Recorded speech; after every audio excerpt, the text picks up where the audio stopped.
जय हिंद साथियों, आप सभी लोग कैसे हैं। मुझे पूरी उम्मीद है कि आप सभी लोग बेहतर होंगे, अपना और अपने परिवार वालों का ख्याल रख रहे होंगे। मैं आपका दोस्त रहमान अपने इस यूट्यूब के परिवार रहमान IQ चैलेंज में एक बार फिर से आप सभी लोगों का तहे दिल से स्वागत करता हूं। तो साथियों, हम लोग एक बार फिर से नए टॉपिक के साथ वापस आ चुके हैं और हम लोगों का ये टॉपिक है जंतु प्रजनन यानी एनिमल ब्रीदिंग। ठीक है, हम लोगों का पिछला वीडियो था प्लांट रिप्रोडक्शन यानी जंतु यानी कि एनिमल किंगडम ये वाला है। तो साथियों, पिछला वाला हमारा वीडियो था पादप प्रजनन। तो आप सभी लोग जाकर के पिछला वीडियो देख सकते हैं। तो चलिए हम लोग ये वीडियो शुरू करते हैं ताकि ज़्यादा लंबा ना हो। आप लोग लास्ट तक बने रहिएगा, आप लोगों को काफ़ी पसंद आएगा।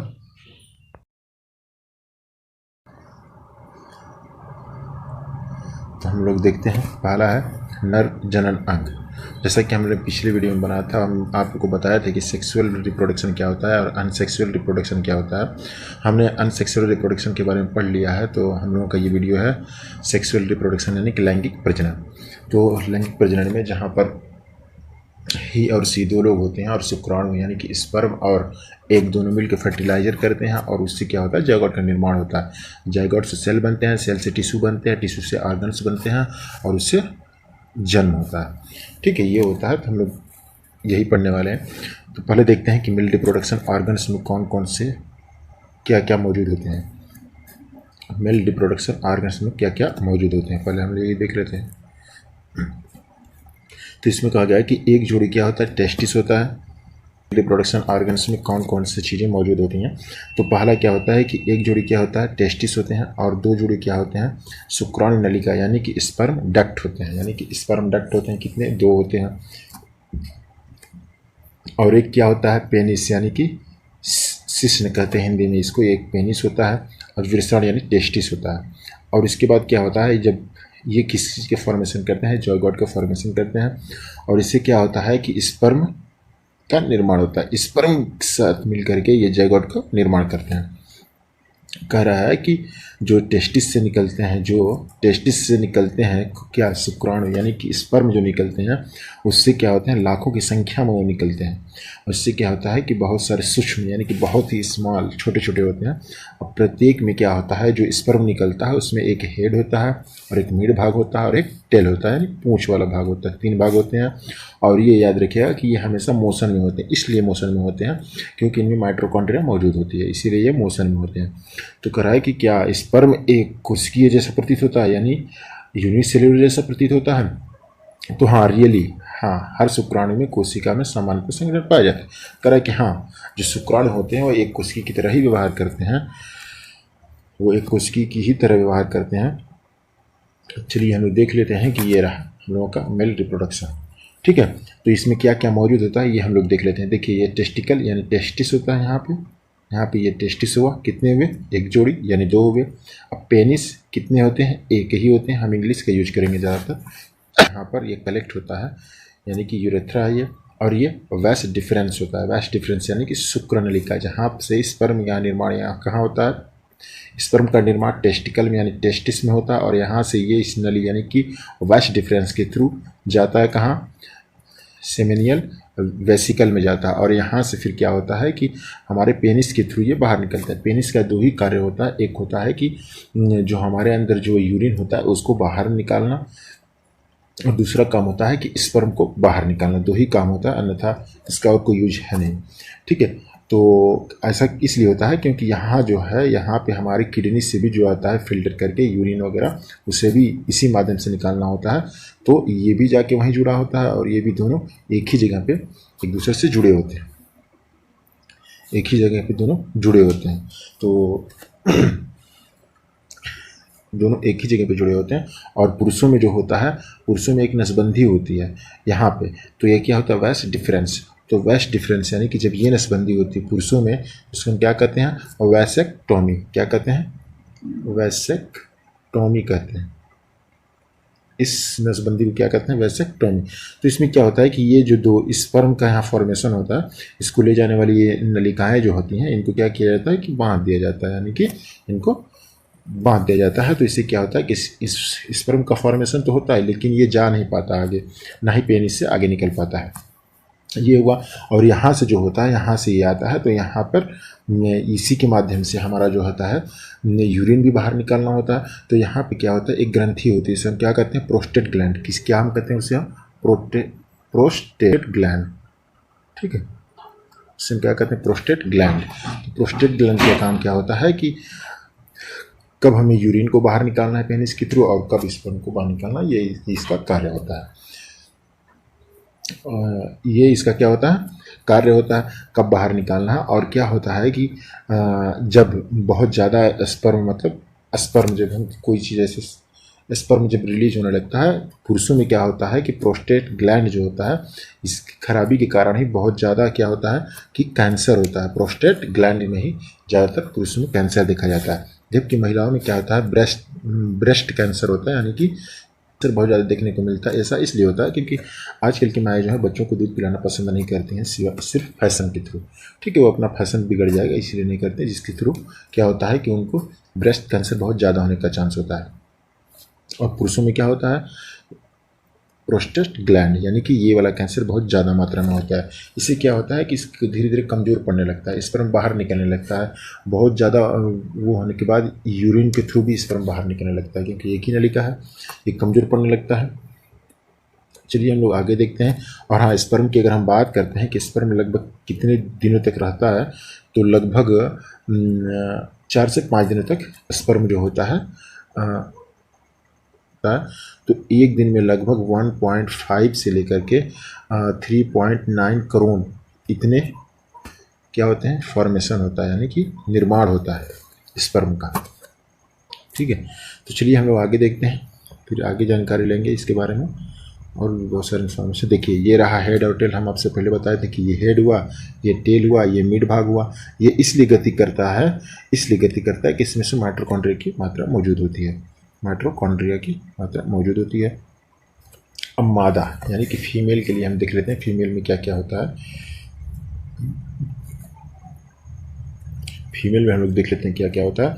तो कह रहा है कि फीमेल जो होता है उसमें क्या होता है, एक जोड़ी ओवरी होता है, उसके बाद अंडवाहिनी डिंब यानी कि फेलिपियन ट्यूब होता है मौजूद, और उसमें क्या होता है, ओवरडक्ट होता है यानी गर्भाशय होता है, और उसमें क्या होता है, जायगोट उत्पन्न करते हैं। जायगोट का निर्माण उसी में होता है जब स्पर्म और एग दोनों फर्टिलाइजर करते हैं तो जायगोट का निर्माण होता है।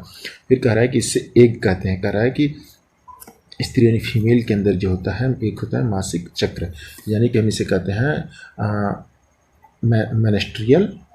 मेनेस्ट्रल सर्किल यानी कि मासिक चक्र। इसे हम माहवारी भी कह सकते हैं, इसे हम अन्य नामों से भी पुकारते हैं, ठीक है। माहवारी भी कहते हैं इसको हम, मासिक चक्र भी कहते हैं इसको हम, और एमसी शॉर्टकट में कहते हैं। अंडाशयों में से किसी एक कह रहा है कि एक के विकसित के बाद ये डिंब में अंडवाहिनियों में से होता है, यानी कि कहाँ से, ओवरी में से ही ओवम का निर्माण होता है। और यूरेथर कह रहा है ना, यूटेरस यानी गर्भाशय में जहाँ पे शिशु का विकास होता है, वहाँ से ये जायगोट के निर्माण करके फिर आ जाता है कहाँ, यूटेरस में यानी कि गर्भाशय में। और उससे क्या होता है, लिखा गया है कि स्पर्म की तरह ही जो होते हैं एग्स जो होते हैं यूनिसेल्युलर हैं, यानी कि एक कोशिकीय हैं दोनों। याद रखिएगा आप सभी लोग, दोनों क्या है, एक कोशिकीय, यानी एक कोशिकीय के निर्माण से ही होता है। ये हम लोग आगे देख लेते हैं। आप लोग देख सकते हैं, ये देखिए वेजिना है, और यह सर्विक्स है, यूटेरस है, और ओवरी है। ओवरी यानी अंडाशय, हम पहले भी बता चुके हैं कि फीमेल के अंदर दो होते हैं, एक यहाँ होता है, एक यहाँ होता है, दो ओवरीज हैं, और एक यूरेनस है और एक यूटेरस यानी गर्भाशय एक ही है। और ये रहा आपका फेलोपियन ट्यूब वाला हिस्सा, ये फेलोपियन ट्यूब वाला हिस्सा है। तो देखिए जब स्पर्म वेजिना का काम क्या होता है, इसका इसके भी दो ही कार्य हैं, सिर्फ दो ही कार्य हैं कि जो यूरिन होते हैं इसको बाहर निकालना, दूसरा काम होता है कि जो स्पर्म आए उसको अपने अंदर कलेक्ट करना, ठीक है, जिस अंडे में फर्टिलाइज हो सके, ठीक है। जब स्पर्म आता है, नहीं तो इसको हम बाह्य अंग में ही ले सकते हैं, इसका निर्माण इसीलिए, इसका कार्य यही है बस, और कोई कार्य नहीं, ठीक है। तो जब स्पर्म आता है तो स्पर्म आने के बाद ये इसी माध्यम से, और हम आपको बता दें कि ये जो माध्यम होता है एमसी जो कहा जाता है, यानी कि मेनेस्ट्रियल सर्किल, मासिक चक्र, यहाँ पे लगभग 28 दिनों का होता है। कितने दिनों का होता है, 28 दिनों का होता है ये सर्किल। 28 दिनों के अंदर ये क्या करता है, ओवरी में से ओवम का निर्माण होता है, अंडे का निर्माण होता है, एग का निर्माण होता है। और ये अंडे गतिशील तो होते नहीं है, तो ये यहाँ आके रुके रहते हैं। किसका इंतजार करते हैं, स्पर्म का इंतजार करते हैं, ताकि स्पर्म आए। ठीक है, जब स्पर्म आएगा तो ये दोनों जाइगोट का निर्माण करेंगे। तो यहाँ से अगर स्पर्म आएगा तो धीरे धीरे क्या होता है कि इस दिशा में जाएगा, कुछ स्पर्म इस दिशा में जाएंगे और कुछ इस दिशा में जाएंगे। ठीक है, 28 दिनों का चक्र होता है। तो क्या होता है कि जो बहुत ज़्यादा पावरफुल होते हैं स्पर्म, क्योंकि ये लगभग करोड़ों में होते हैं, मिलियन में होते हैं, तो ये यहाँ से धीरे धीरे धीरे धीरे आएंगे और स्लोली आ करके मोशन करते हुए यहाँ पे लगभग 1 या 2 ही स्पर्म आते हैं और ये अंडे के अंदर इंटर करते हैं। ठीक है, एग के अंदर क्या करेंगे, इंटर करेंगे। और इंटर करने के बाद ये धीरे धीरे जब इंटर करेंगे तो जाइगोट का निर्माण होगा, और जाइगोट का निर्माण होने के बाद ये मोशन करते हुए कहाँ आएंगे, यूटेरस में यानी गर्भाशय में आएंगे। और यहाँ पे क्या होगा कि सेल्स जो होते हैं वो टिश्यू बनेंगे, टिश्यू से क्या बनेंगे, ऑर्गन्स बनेंगे, ऑर्गन्स के थ्रू धीरे धीरे बच्चे का निर्माण होगा। और ये जो अदरवाइज जो थे स्पर्म, वो यहाँ टकरा करके डेथ कर जाएंगे, क्योंकि इनकी आयु लगभग 4 से 5 दिनों तक होती है। ये यहीं टकरा के मर जाएंगे और कुछ इधर जाके टकरा के डेथ कर जाएंगे, और सब नष्ट हो जाते हैं। ठीक है, सभी यूज में नहीं आते, क्योंकि इधर 28 दिनों के बाद फिर इधर 28 दिनों के बाद ये होता है, लगभग ये अल्टरनेट चलता रहता है। तो जिस साइड में आपका अंडाशय होगा, एग होगा, उसी तरह ना फॉर्मेशन, उसी तरह ना जाइगोट का निर्माण होगा। अदरवाइज अन्य दिशाओं में तो होगा नहीं, तो डेथ कर जाते हैं।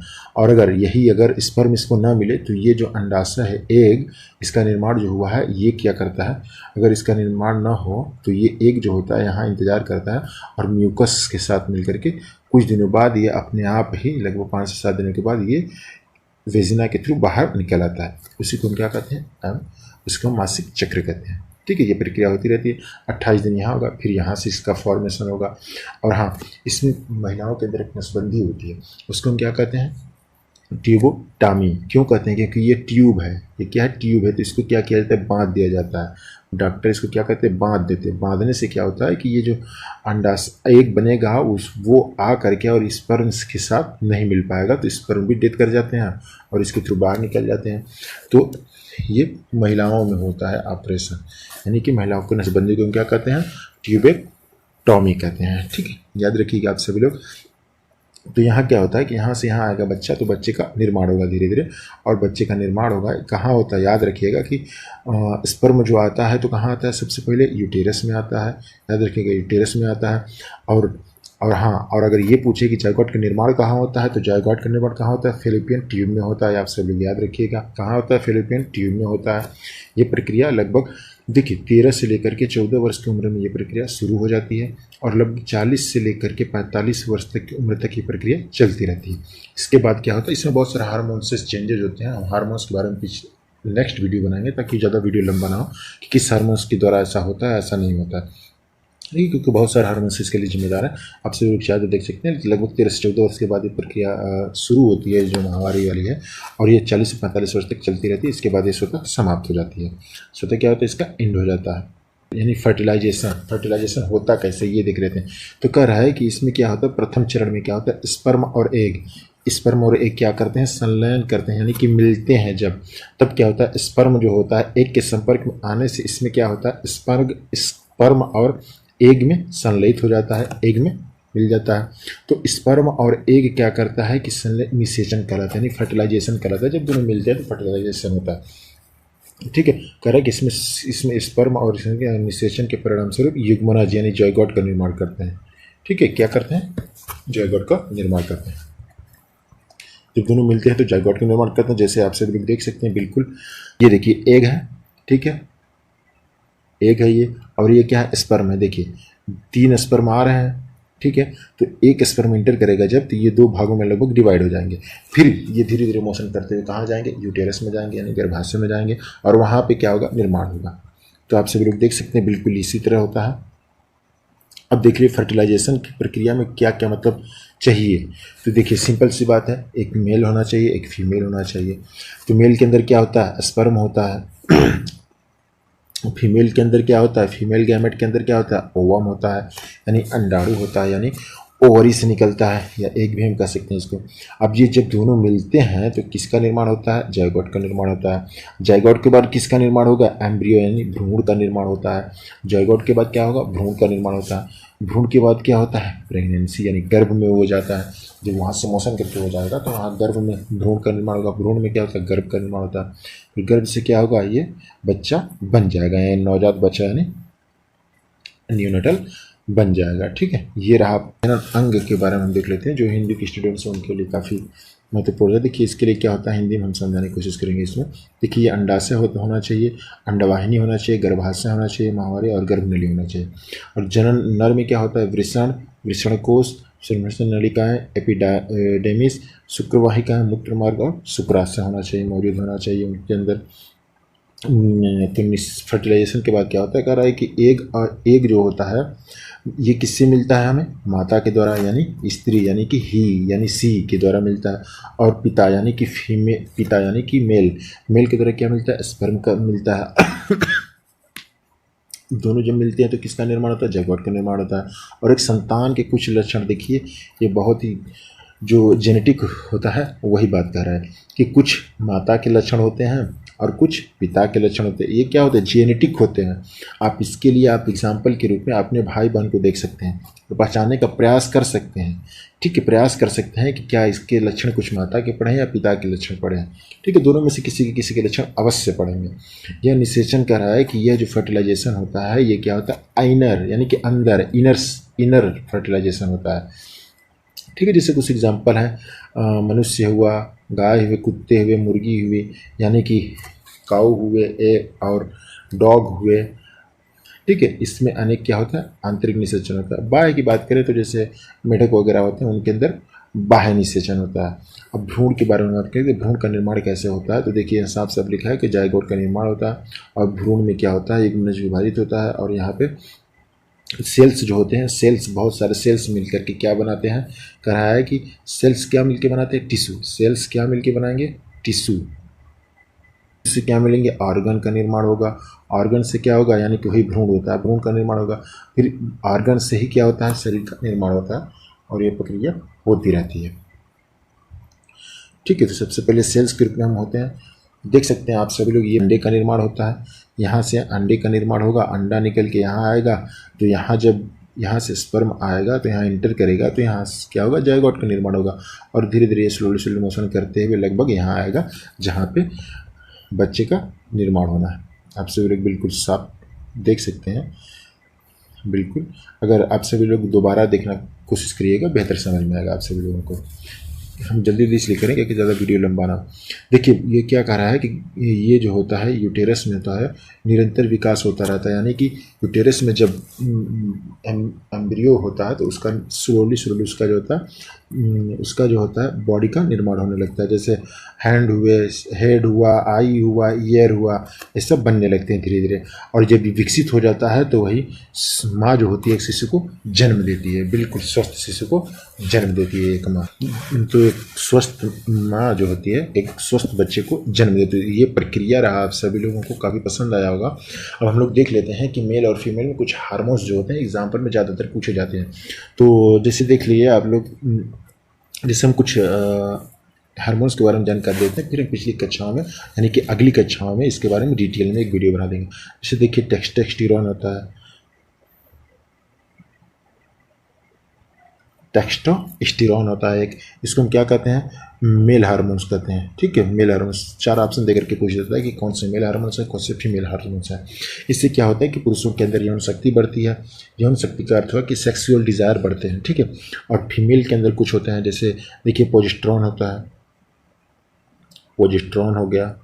टेस्टोस्टेरोन भी महिलाओं के अंदर होता है लेकिन बहुत कम मात्रा में होता है। और एक्स्ट्रोजन होता है, एक्स्ट्रोजन का निर्माण हुआ। ये कौन से हार्मोन्स हैं? ये फीमेल हार्मोन्स हैं। ठीक है, ये भी पूछता है कि फेलिपियन ट्यूब मेल में पाए जाते हैं या फीमेल में, उसको भी आप सभी लोग बेहतर तरीके से याद कर लीजिएगा। तो मुझे पूरी उम्मीद है कि आप सभी लोगों को और हाँ, एक बात और जान लीजिए कि जो अंडा होता है वो लगभग महिलाओं में जो होता है 12 से लेकर के 24 यानी कि 12 से लेकर के 24 आवर्स तक ही जीवित रहते हैं अंडे।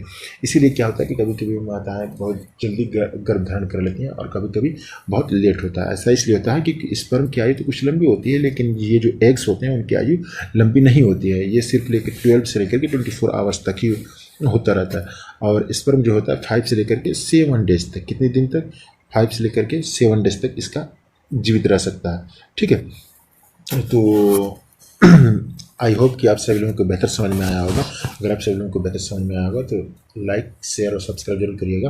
तो साथियों, आज तक के लिए हम इतना रखते हैं। मुझे पूरी उम्मीद है कि आप सभी लोगों को वीडियो बेहतर लगा होगा और आप लोग अपना और अपने परिवार